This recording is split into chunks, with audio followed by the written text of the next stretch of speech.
Amid a deadly pandemic on a national debate stage, a final face-to-face confrontation of presidential candidates. With just days until the election, did Trump or Biden attract support vital to victory? As voters flock to cast early ballots, alarming intel emerges of Russian and Iranian meddling. Will the outside interference cast a shadow on the legitimacy of our democratic process? And here at home, the life of a beloved police officer ended by an undocumented immigrant with a violent past. How did our badly broken system fail Sergeant Harold Preston?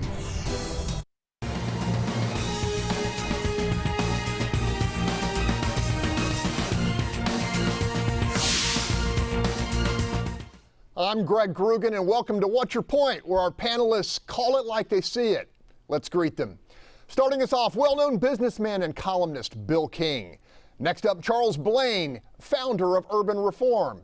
In the 3 spot, Bob Price, associate editor of Breitbart Texas. And closing us out, Tony Diaz, host of Latino Politics and News on KPFT Radio. Let's begin. Finally, critically for a democracy facing a pivotal decision, a 90-minute exchange worthy of the term debate. Absent the childish incivility and chaos of the first meeting, President Donald J. Trump and his Democratic rival Joe Biden traded verbal blows while projecting starkly different visions for the nation's path forward. As the casualty count from the coronavirus edged closer to 250,000 American dead, the issue of pandemic management, past and future, was a central topic. It will go away, and as I say, we're rounding the turn, we're rounding the corner. It's going away. He says that we're learning to live with it. People are learning to die with it. Okay, panel, in the face of surging numbers, did the president make an adequate case for the competence of his leadership? Charles Blain, I want to start with you. I'm going to say he did. I think one of the things he wanted to do was reassure the public of the forthcoming vaccine.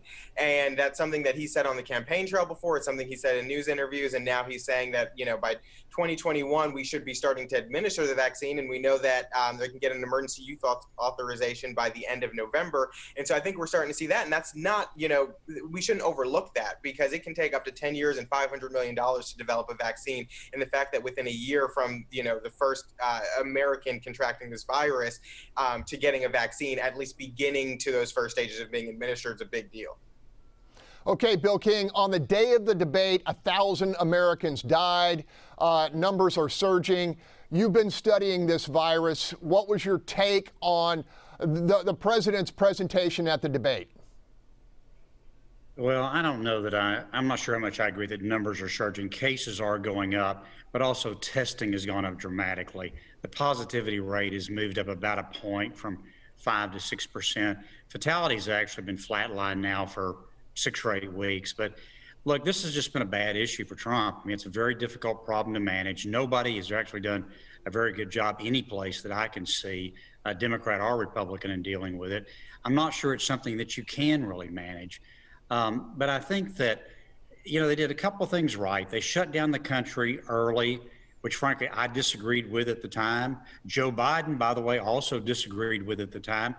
They got the vaccine moving quickly, which is the ultimate solution. But the rhetoric that Trump has used along the way has just really detracted from anything positive he's done on it.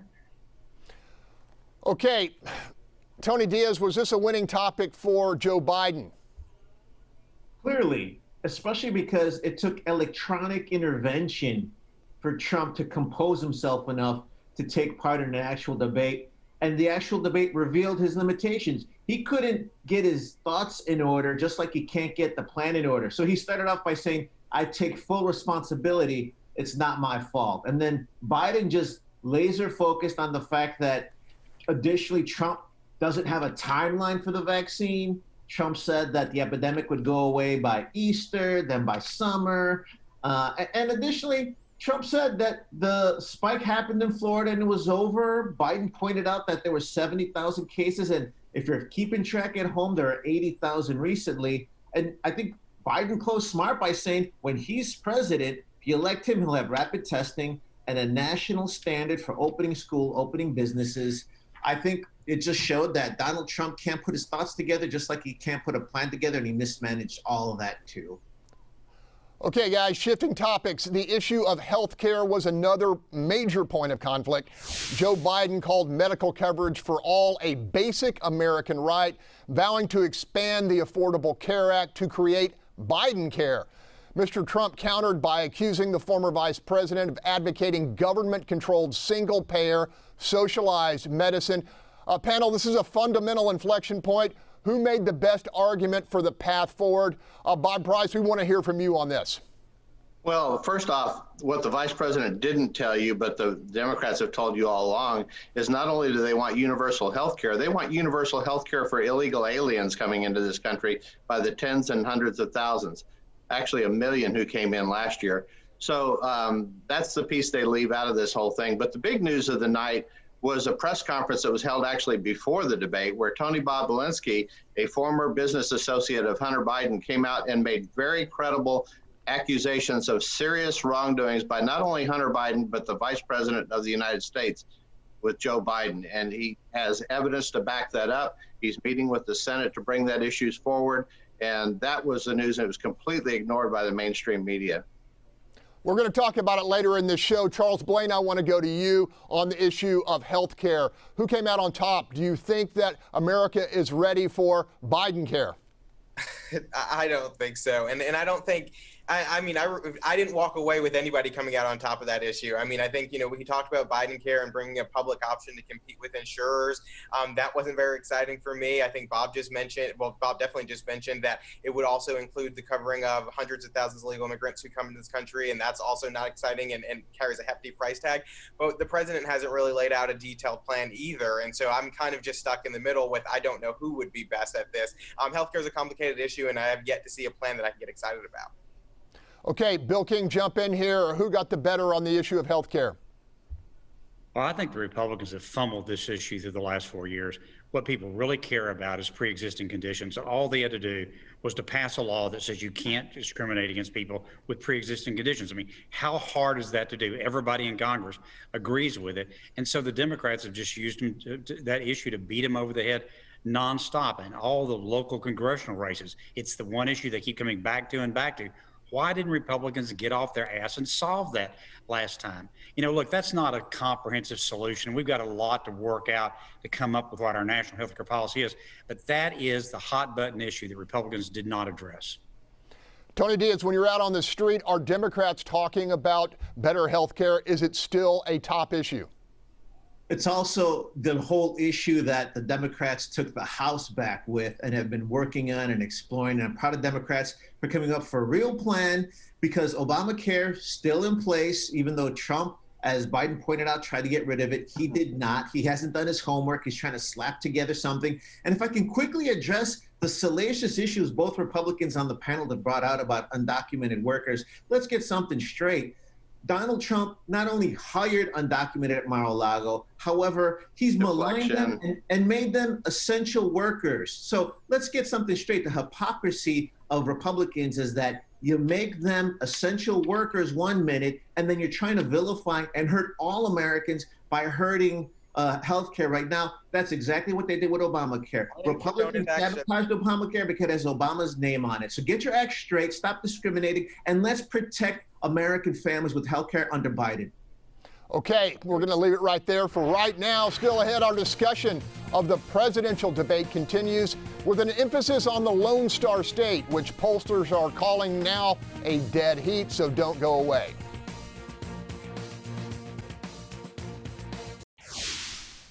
With the latest Quinnipiac poll listing Texas as a straight-up tie at 47-47, there was a heavy dose of energy discussion in last night's debate, which could have serious ramifications. Democrat Joe Biden doubled down on his commitment for a carbon-neutral America by the year 2035.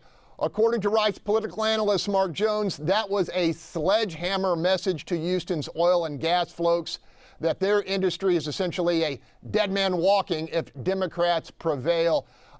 Panel, could that single issue involving so many jobs here in Texas keep the state in the red column? Bob Price. Well, absolutely it could. 4 years ago, Hillary Clinton was predicted to win Texas too, but that didn't happen because of the quote unquote shy Trump voter. And I think that shy Trump voter is more pervasive now because of the civil unrest that's going on, the term racist being thrown at anybody that has any connection of supporting the president. But what you see in this state, in Texas in particular, are these massive rallies and parades showing excited support for the president of the United States. And you don't see that for Joe Biden. You don't see, he can't draw a crowd of more than 50 people. So that there is no excitement for Joe Biden, and motivated voters always come out in bigger numbers. Okay, Tony Diaz, if jobs are lost in the energy sector here, the oil and gas sector, a lot of those jobs will be Latino as well. Are you worried about that?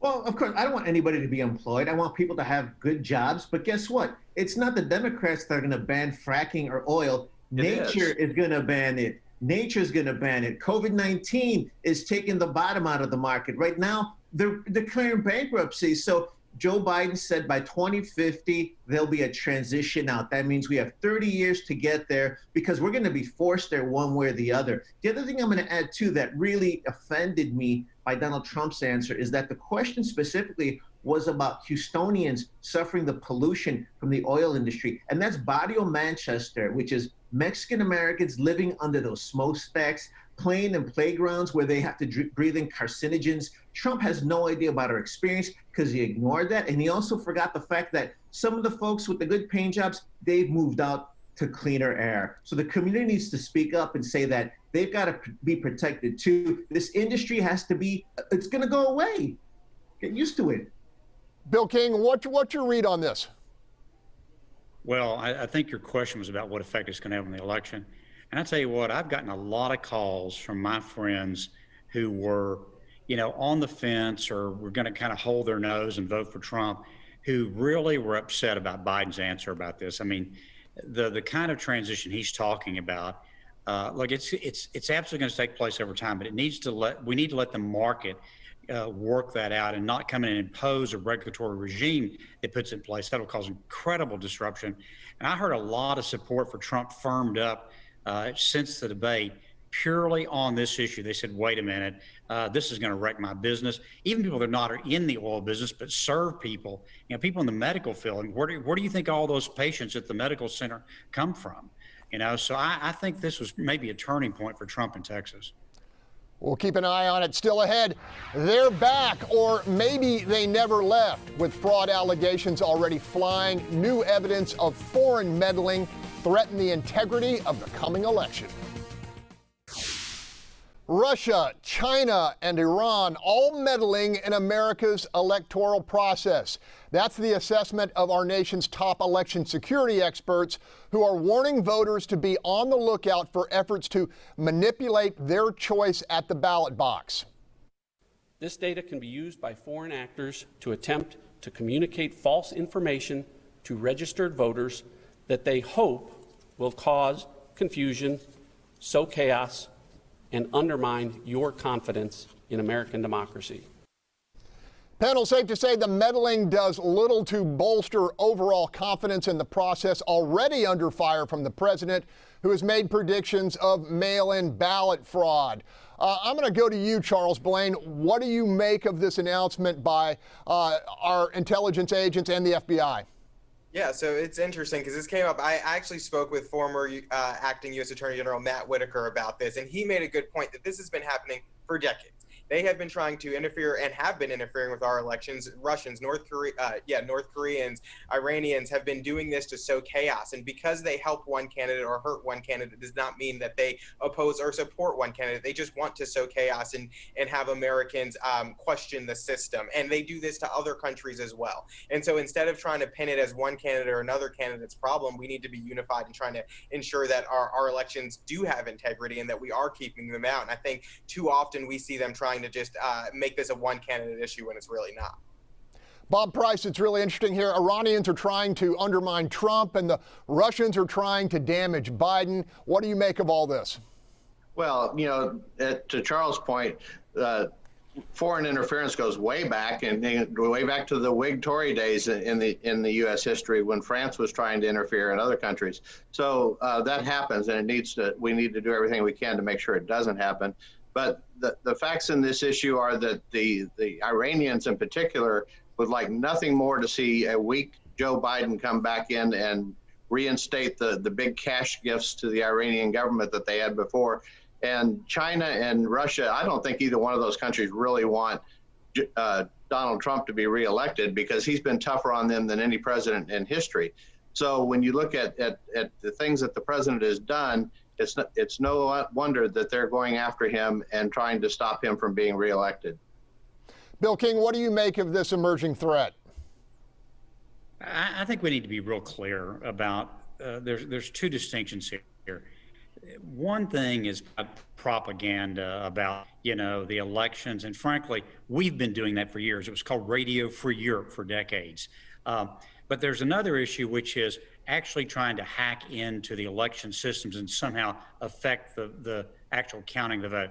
There's not any evidence that anybody has come close to succeeding in doing that. We've got a very decentralized system, which is the strength of it. So I think people need to have confidence in the count. And then look, when you see something on the internet, try to figure out where it came from, vet it for yourself, and people should not be affected by something that they just see on the internet without researching it. Tony, there were emails sent out allegedly by the Proud Boys to Democratic voters trying to say, look, don't vote the way you say you're going to vote. You need to vote for Trump or else. You think that's suppression? I think it's terrible. It's a terrible trick because they're using our fears against us. But I think what's also interesting is that these aren't emails. If anyone's been paying attention, Facebook has actually clamped down on all users. It's very hard to promote even garage sales or other events because they've reacted to what happened in 2016 and all the misinformation that passed through them in a strong way. Trump has not done that. On the flip side, some foreign government using emails is kind of like using a bunch of faxes to be sent out. I'm kind of in that era where I don't trust anything that comes through. Like, I have to vet it a couple times. I think we really need to have that right now with everybody involved, because to me, part of it, we're so partisan. Is it part of Team Trump trying to make people believe that the election he's about to lose is rigged? Or is it really the Russian intervention that he should have got rid of to begin with? That's the problem with the situation we're in. I hope that we can vote Trump out so that we can believe in the government again and not have a president undermining the CIA and FBI so we can believe their data. Okay, I think we're just going to leave it right there. Still ahead, Hunter Biden's controversial business dealings and the president's allegations of corruption. Do enough voters really care? And is the pot calling the kettle black? Stay with us. Well, welcome back. I'm guessing, given the hefty topics on the table at Thursday's debate, the issue of Hunter Biden's questionable business dealings and allegation of influence peddling amounts to a sidebar issue for most voters. That's just my opinion.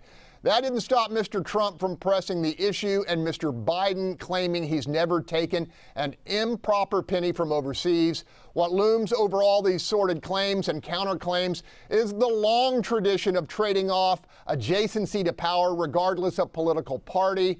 Just last week, Republican Senator Ben Sasse derided the Trump kids as treating the White House like a business opportunity. And clearly, Chelsea Clinton has raked in millions of dollars serving on corporate boards. Panel, I could go on, but I'd rather hear your take on this. Let's start with Charles Blain.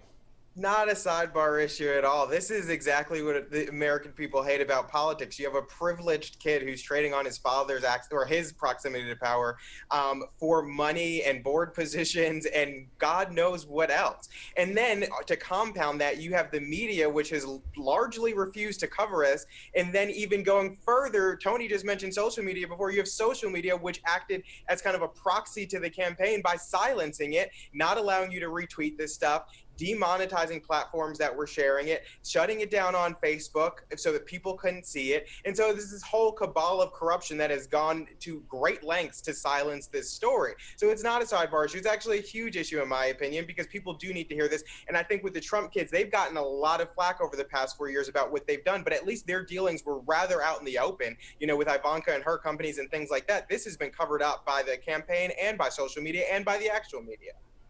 How many trademarks in China did Ivanka get? I want to hear what you think on this, Bill King.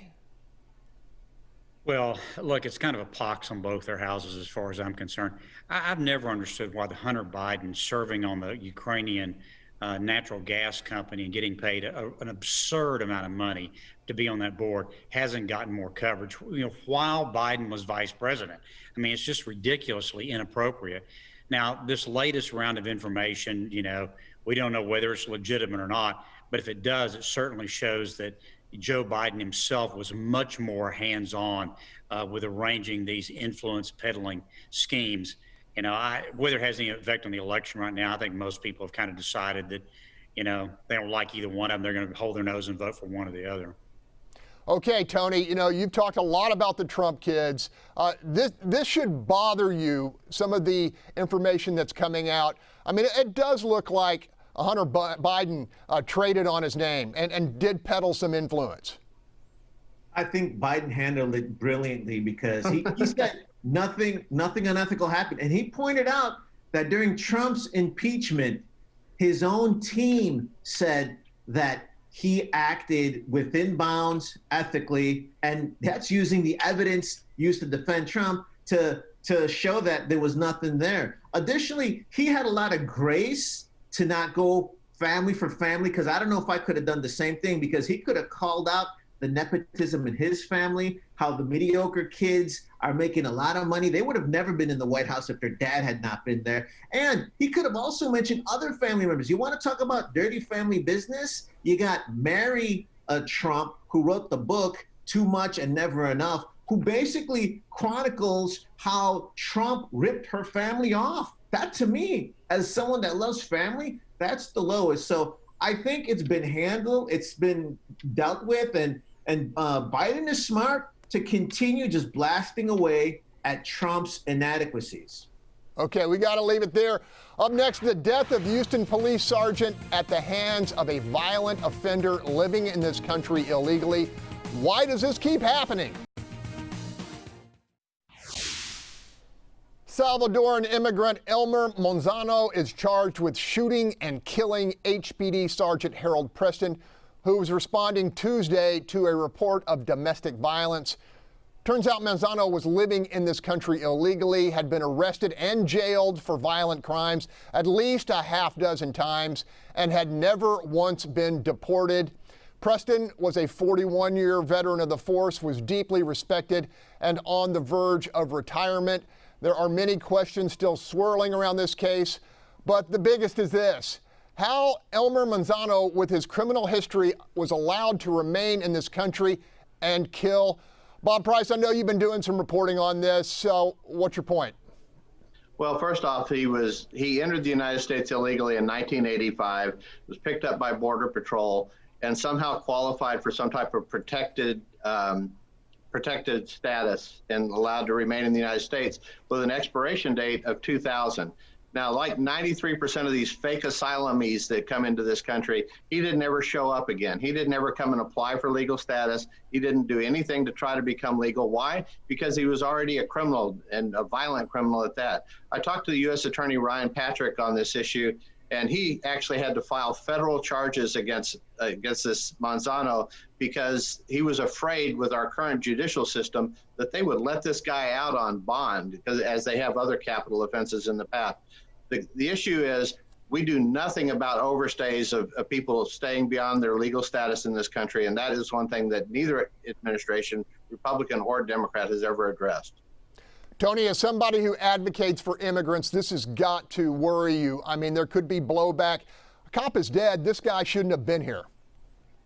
Well, first of all, my heart goes out to family of the sergeant, because he stood up protecting a mom from our community from an evil guy. That was a terrible man. The things he did are appalling. I hope his family can come to peace. I pray on their behalf. I pray with them that they can come to peace.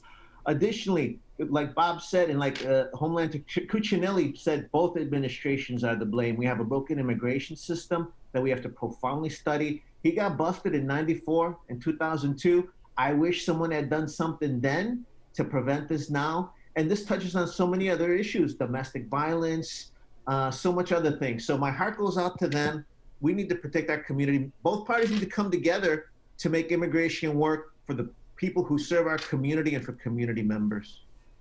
Okay, Charles Blain, as this went down, what was your take this week?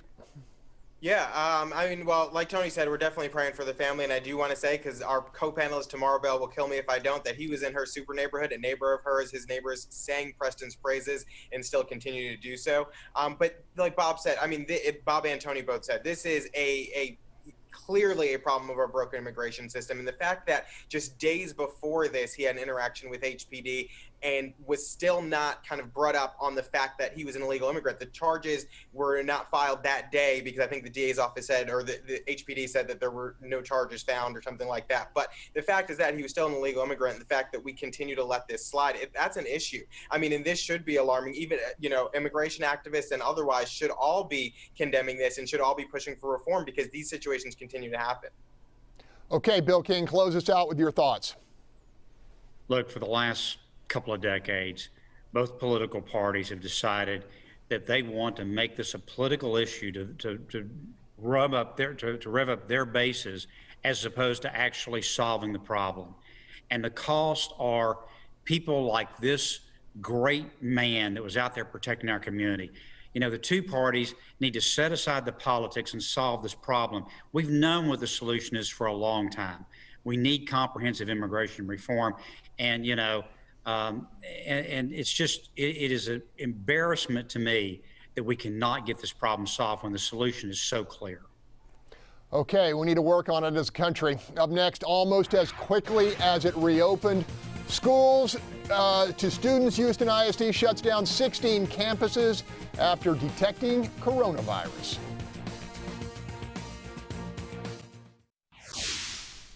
It was a rough reopening for the state's largest school district. A single day into the return of students to the classroom, Houston ISD temporarily shut down 16 campuses after detecting at least one COVID-19 infection on each.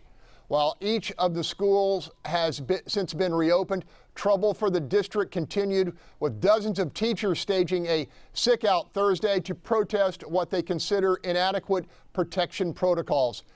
Panel, should we make these latest developments, which are happening against the backdrop of another nationwide surge?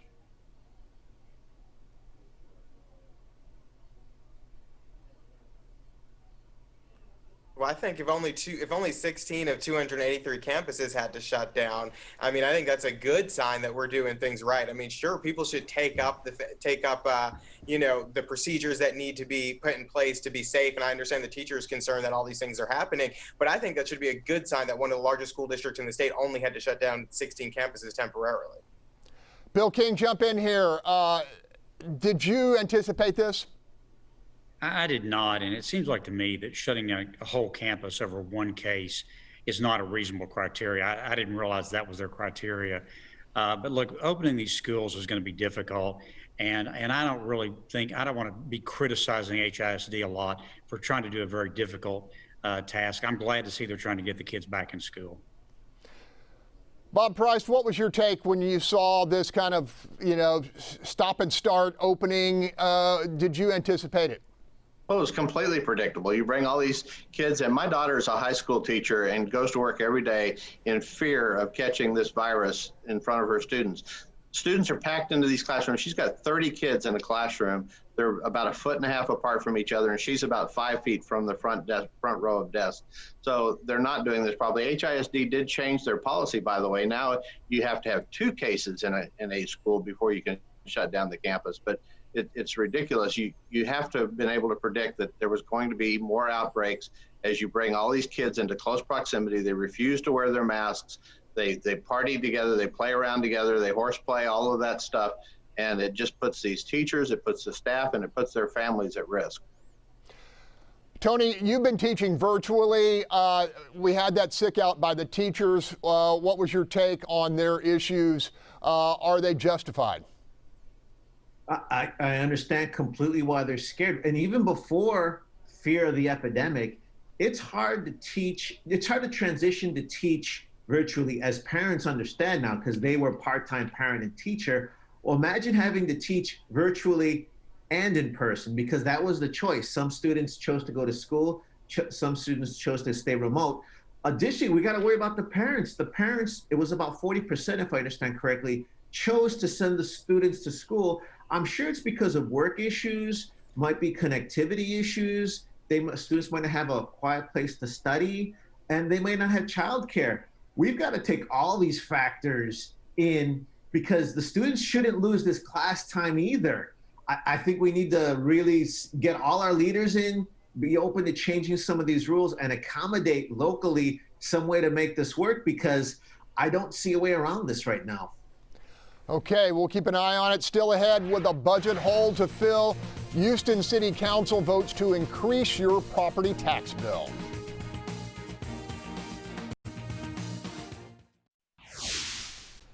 Over the objection of multiple landowners, Houston City Council this week approved what's likely to be a modest increase in your property tax bill.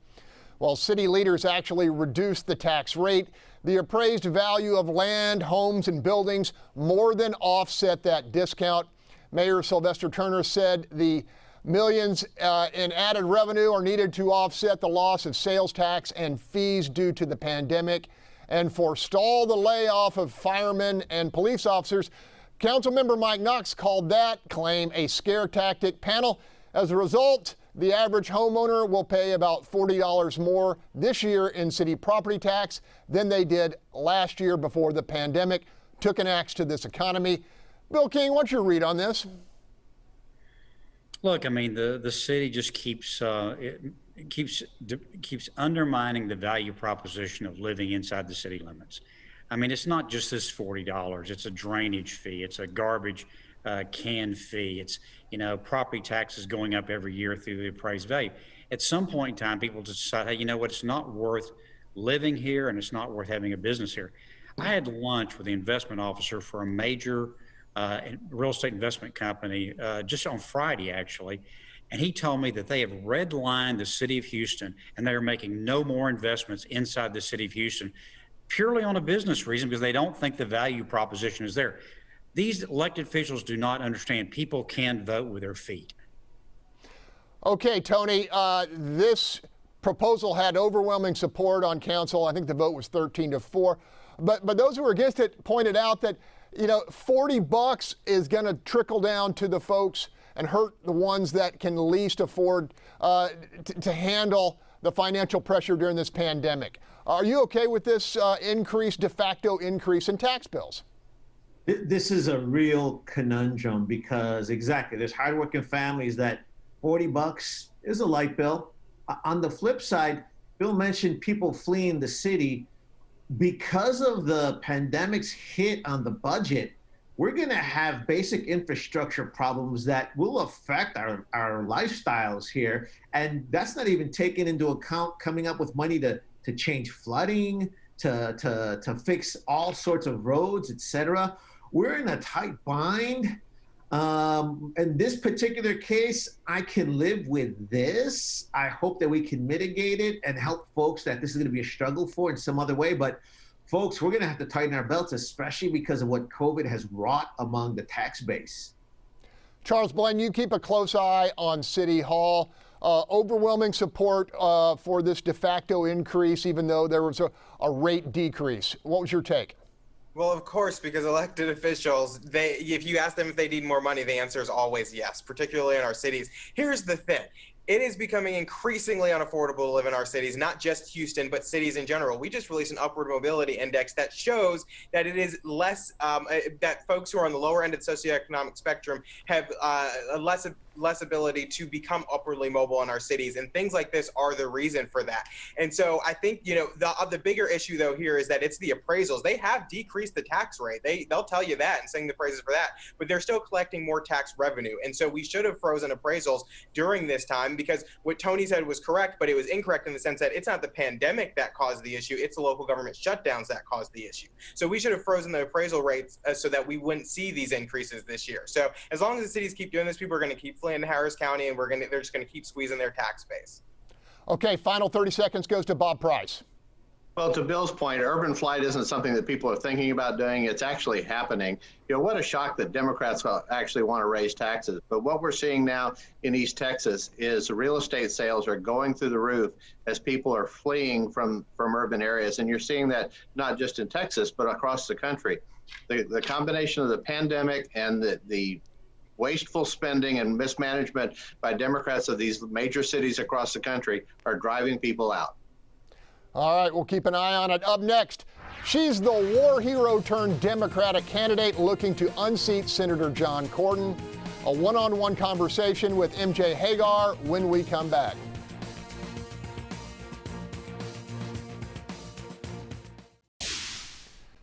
She's a Harley-riding soccer mom from Round Rock who earned the Distinguished Flying Cross fighting in Afghanistan. But these days, MJ Hegar is better known as the hard-charging Democrat making a determined run for a U.S. Senate seat here in Texas. With the latest poll showing she's within 6 points, we spoke one-on-one. MJ Hegar, Senator Cornyn this week separating himself significantly from President Trump. What do you make of that? You know, I've seen a pattern of John Cornyn talking about how he does things behind closed doors for Texans. I haven't seen an example of how that has worked out for Texans, especially with, you know, Cornyn voting 95% of the time in line with the president, even when the president is doing things that John Cornyn is now saying he was against. Look, Republicans, including Cornyn, have said they will protect folks with pre-existing conditions. Do you believe that's disingenuous based upon the record? John Cornyn has done everything he can to rip apart the Affordable Care Act, but it's not just that. People have said things like, you know, there are other ways to protect pre-existing conditions other than the Affordable Care Act. I have two things to say to that. One, you know, the Affordable Care Act is what we have right now. So John Cornyn is trying to rip away access to health care from millions of Texans as he's trying to tear down the Affordable Care Act. They couldn't do it legislatively, so now they're trying to do it in the courts. Senator Tillis's bill is riddled with loopholes that effectively do not provide as ironclad a guarantee as is currently available under the Affordable Care Act. I think it's worse than it doesn't provide an ironclad guarantee. It provides a lot of loopholes, which is why the insurance industry has given John Cornyn nearly $2 million, and why John Cornyn is protecting the insurance industry over his own constituents. Look, pandemic management is a major issue with voters here and across the country. How specifically has John Cornyn failed, and what would you have done differently? The fact that our elected officials don't seem to understand that the actual public health aspect of this pandemic is what's hurting the economy, and that if we could focus on that and get that under control, that's actually the best thing we could do for the economy. Because you can send out stimulus, you can protect, you know, businesses, you can force openings, but unless we have the consumers there with the confidence to go out and patronize these businesses, we're not going to get our economy back up and running. Some have suggested that you are in favor of defunding police. Do you want to set the record straight there? No, I do not support defunding the police. It's one of, I don't know, 4 or 5 lies that have paid media behind them that he's spreading across the state in the hope to somehow get through this election. I do not support defunding the police. I don't know how many, I said it on the debate stage right next to him. I don't know how he sleeps at night spreading these lies. You know, I have been a first responder. I've had to pull the trigger in the line of duty. I understand the awesome responsibility of that authorization for lethal force. We can fight for policing reforms and an end to police brutality and criminal justice reform and fight for police funding. We can do both. We need somebody who's going to go and fight for our kids, not just CEOs. And that's why I'm in this fight. And for people who would like to see more of that, I hope that they will stand with me and go and cast their ballot. Up next, with 8 days and a matter of hours until the election, money is still pouring into the Lone Star State, aimed at turning Texas blue. Welcome back. In the news business, we often follow the money and find some truth. And as we follow the late money flowing into the Lone Star State, the lion's share is benefiting Democrats. Now, the Senate Majority PAC has just spent nearly $9 million to help MJ Hegar, who we just heard from. And then there's the battle to flip the Texas House, where a Democratic super PAC has reportedly sunk $12 million. Panel, the Republicans may well hold on to power in Texas, but it won't be because they got outspent. Here, let me start with you, Charles Blain. What do you think is happening? I think the Democrats, ever since the Beto wave, they've felt that they've had an opportunity in Texas, so now they've just been dumping money in. And hey, as long as they keep dumping money in Texas, which I think by and large will be pretty okay, that's money they won't be spending elsewhere. So we're 9 days out. I don't expect this to stop anytime soon. They'll probably ramp up with mailers and digital ads and things like that. So I just hope people are prepared to be just inundated for the next 9 days. Tony, are you encouraged by the amount of money that's flowing into Texas to support Democrats? Definitely. Now, the only thing I worry about is that Turn Texas Blue is a slogan. That doesn't get down to the hard work. I like that we've got Democrat candidates in running across the board. Another interesting sign is that if you look at some of the judicial races, there's a lot of races where Democrats ran unopposed. So that's another sign that something's happening. Of course, at the end of the day, everybody needs to show up to vote, and all Texas should be appealed to by both parties. Bob, what you read on all this Democratic money showing up late here in Texas? Well, I'll say it's a great time to be in the TV and radio business and in the campaign marketing business, because you're making a fortune right now, and that's good. That money got infused into the Texas economy. The fact is, like Charles said, they're wasting a lot of money here in Texas that they can't spend elsewhere in some of these other battleground states. So Texas is going to stay red for this time. It's getting closer and closer each time. But I think that we're still at least one election cycle away. The other thing is the lack of straight ticket voting, I think, really helps the Republican down ballot candidates. Okay, Bill King, will this late investment by the Democrats pay dividends, or at least some dividends? Well, first of all, I guess it's a good time for all of us to ask for a raise, huh? I don't know. I was kind of interested about the Senate spend. I think that's probably more strategic, trying to draw the money away from other close races, because that race didn't seem that close to me. I think the House is very possibly going to be flipped to Democrats. That's where they've really been putting all their effort, because that puts them in the game for redistricting in 2020. They won't control it, but they've kind of not had a seat at the table. And if they're able to flip the House, they get that seat at the table. So that's the one I would watch very closely. All right, we're going to leave it right there. Thanks for joining us. The conversation continues on a national level next with Fox News Sunday and host Chris Wallace. From all of us here, have a safe and healthy week.